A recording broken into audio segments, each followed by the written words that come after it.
In this section, you will learn the proper technique for placing urinary catheters in male dogs and cats.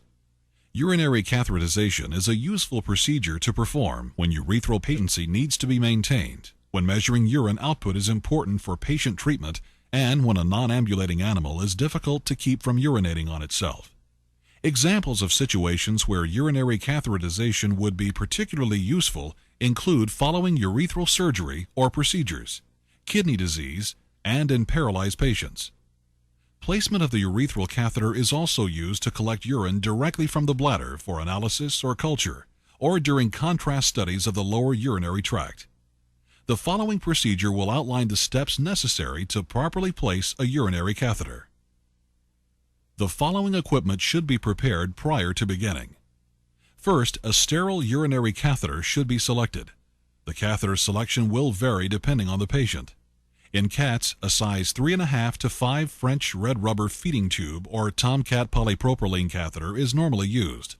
Large diameter catheters should not be used in cats because they are less compliant and there is a greater risk of knotting or bending. You will also want to avoid placing stiff catheters, such as the polypropylene catheter, for long periods of time.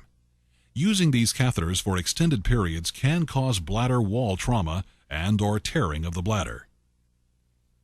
Catheter selection for dogs will also vary depending on the breed and size. Small puppies and toy breeds will generally require a size 3.5 to 5 French red rubber feeding tube. Small breeds will generally use a size 5 to 8 French red rubber feeding tube, and medium breeds an 8 to 12 French red rubber feeding tube. Large breed dogs will need a size 10 to 12 French red rubber feeding tube. If you are at all uncertain as to the proper catheter size and selection, you should consult with the attending veterinarian. Here are the other materials that will be necessary for this procedure. A sterile water-soluble lubricant such as KY jelly or lidocaine gel. A disinfectant solution.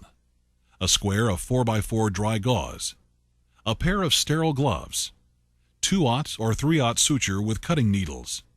A needle holder. Adhesive tape. Urine collection system.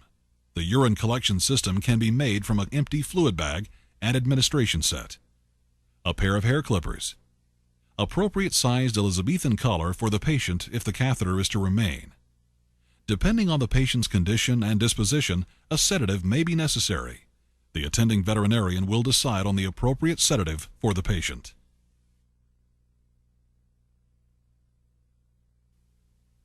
The relaxed or sedated patient should be placed on a treatment table or wet sink in a lateral recumbent position, as shown here.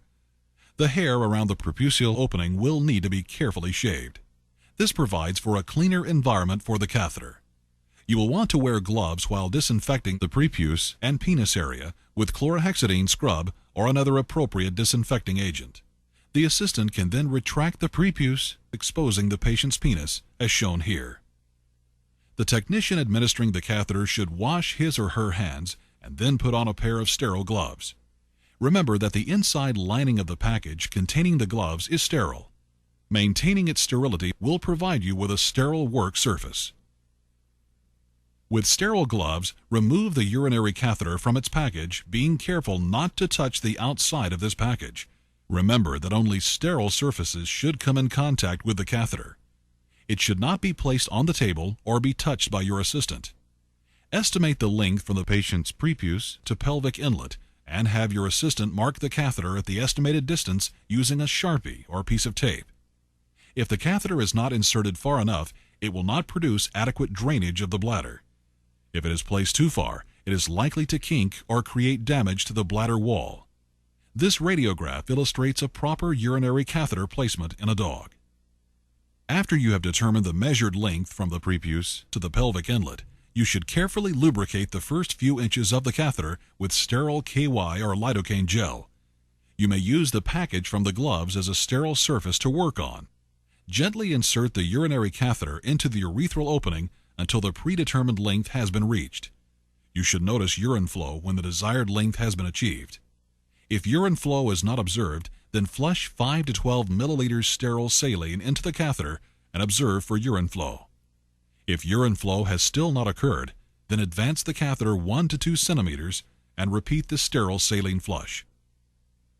Once urine flow has been established, the catheter should be advanced an additional 1 to 2 centimeters into the bladder. Hold the catheter firmly in place so that it does not lose its position. Adhesive tape should now be applied in a butterfly fashion to the catheter at the prepuce entry site as demonstrated here. Secure the tape to the prepuce with 2 simple interrupted sutures. After the catheter is secured in place, the end should be attached to the urine collection system and observe for continuous flow of urine.